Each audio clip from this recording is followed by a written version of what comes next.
Es extremadamente complicado desde el punto de vista tecnológico. Siempre está la pregunta de ¿para qué sirve esto? Nunca sabemos para qué sirve la ciencia básica. En principio, la idea es explicar algunas cuestiones fundamentales de la materia. En general, resulta que años después uno descubre aplicaciones que pueden revolucionar la tecnología.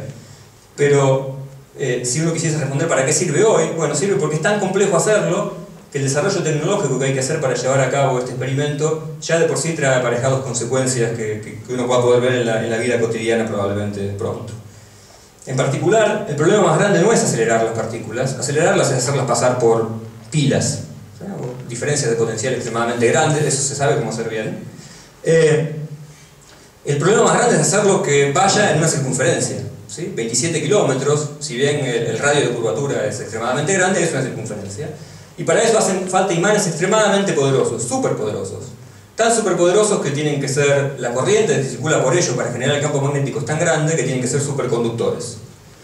Porque si no se quemarían, y de hecho fue lo que ocurrió hace unos años. Son superconductores, trabajan a temperaturas de 1,8 Kelvin. Esta es la temperatura más baja que existe en el universo macroscópicamente. En el espacio exterior la temperatura es 2,7 grados Kelvin. ¿Sí? Recuerden que el cero es menos 270 grados más o menos, eso es lo que significa en grados Celsius. Lo que tiene es que cada uno de estos imanes tiene algo así como 15 metros, hay 27 kilómetros de estos dipolos superconductores, son unos 1500 dipolos, y cada uno de ellos cuesta alrededor de $1 millón, así que tiene una idea de que buena parte diría que un 25% del gasto de construcción del acelerador está depositado en la construcción de estos imanes superconductores. Entonces las partículas giran, en algún momento se las hace chocar, y donde se las hace chocar, por supuesto, se quiere ver qué es lo que se genera. Y para ver lo que se genera hace falta detectores, y hay 4 detectores en el acelerador, 2 de ellos son los principales, que tienen nombres como Atlas y CMS. Acá les muestro un ejemplo de Atlas, que es el detector más grande. El detector está formado, básicamente lo que tienen es que así viene una de protones, por el otro lado viene otro, y justo aquí en el centro chocan. Ahí en el medio hay un montón de hilitos muy finitos que están conectados a una diferencia de potencial, tal que si una partícula pasa, genera una perturbación, una señal eléctrica que se puede medir, entonces yo sé que pasó una partícula cargada por ahí. En el medio hay unos detectores que básicamente lo que hacen es detectar la energía, frenar a los electrones que pasan por ahí, y de esa forma podemos medir la energía que tienen. Más afuera tienen unos detectores, un material muy pesado, de plomo por ejemplo, en los que se frenan las partículas como el protón y los otros hadrones, y de vuelta lo que hacemos es frenarlas, y de acuerdo a cuánto recorren, básicamente estimar qué energía tenían. Y al final están los detectores de muones. Son cosas extremadamente complejas, de acá salen millones de cables que están conectados a computadoras, pero probablemente para mí lo más sorprendente es que para ver los objetos más pequeños de la naturaleza hace falta hacer unos detectores más grandes que existen. Para darle una idea de la escala, esos que están ahí son personas, ¿sí? O sea, son extremadamente grandes, muchos metros de altura. Si quieren, esa es una foto cuando se estaba armando el detector. Esta es la parte externa, todavía no habían incorporado el detector adentro. Ahí pueden ver una persona de vuelta para darse una idea del orden de magnitud de lo que hablamos. Eso es cuando estaban ya poniendo el detector. Esto es simplemente porque lo fui a visitar y me gusta esta foto. Pero realmente es una cosa extremadamente impresionante, y cuando uno lo ve le llama la atención que eso pueda funcionar. Que de cada uno de estos pequeños paneles salgan millones de cables, que esas señales tengan que ser procesadas por una computadora y básicamente entender que eso provino de una señal que corresponde a un evento. Fíjense que de acá salen un montón de cables de distinto tamaño, y los eventos ocurren a una frecuencia que les voy a mostrar ahora tan grande que mientras a un detector, a una computadora llega una señal generada por un evento que se produjo acá y que salió por un cable y fue a la computadora, en otro lugar se está produciendo otro evento que también mandó una señal hacia la computadora y que se pueden superponer. Y la razón es que la información viaja a la velocidad de la luz, y aún así cuando los cables estén cerca de la computadora tardan un tiempo infinito en llegar, y en ese tiempo infinito se produjeron un montón de cosas en el detector. Entonces es realmente algo extremadamente complejo. Déjenme mostrarles en un video más o menos lo que ocurre. El acelerador es bastante más complicado porque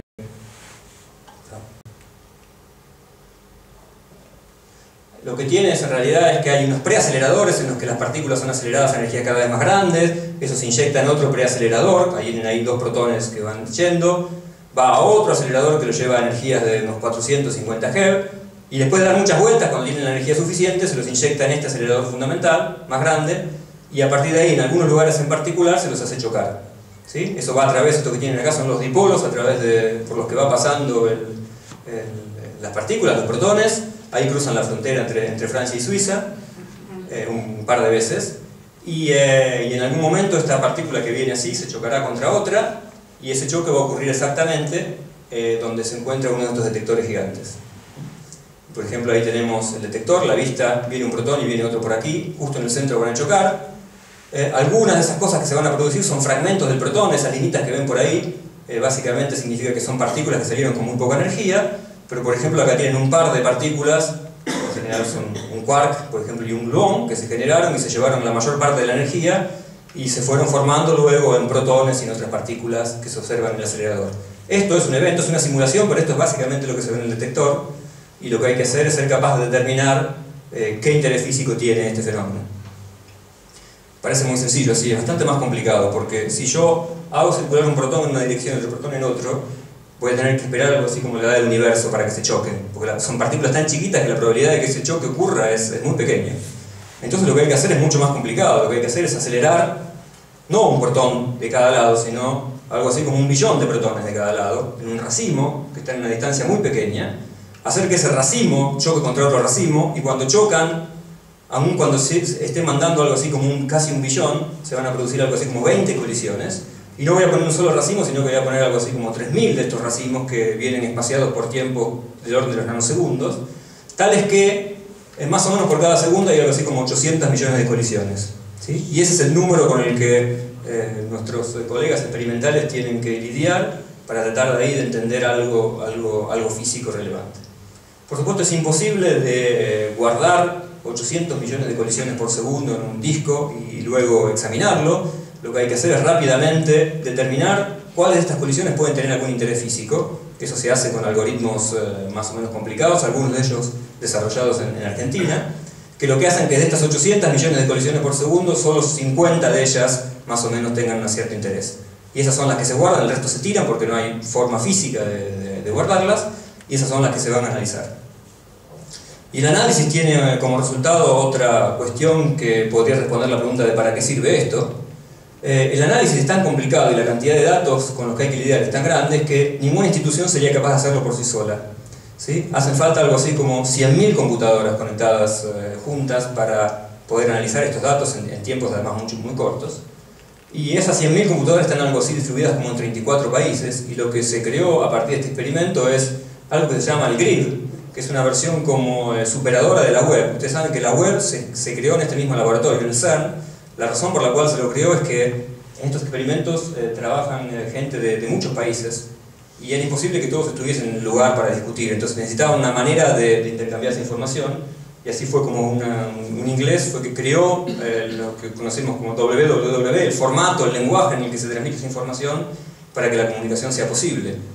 Por suerte, como estos son laboratorios públicos y eso no tenía ningún tipo de patente, al año se popularizó y nosotros podíamos usar en nuestras casas las conexiones a Internet con toda la relevancia que tienen hoy. Bueno, esto llevó a Internet a un paso más. En Internet lo que uno hace típicamente es compartir información. Lo que se está haciendo aquí es no solo compartir información, sino compartir recursos. Estas computadoras que están en distintos países están conectadas con una red de altísima velocidad. Entonces, si uno quiere analizar algo, lo que hace es escribir su programita, lo sube a esa red. Una parte de su programa estará corriendo en Brasil, el otro en España, el otro en Rusia, y de eso obtendrá el resultado. O sea, realmente es una cooperación internacional muy fuerte. Bueno, como verán, es complicado.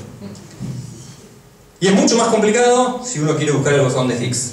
¿Por qué? Porque cuando uno hace chocar dos protones o un montón de protones contra otros,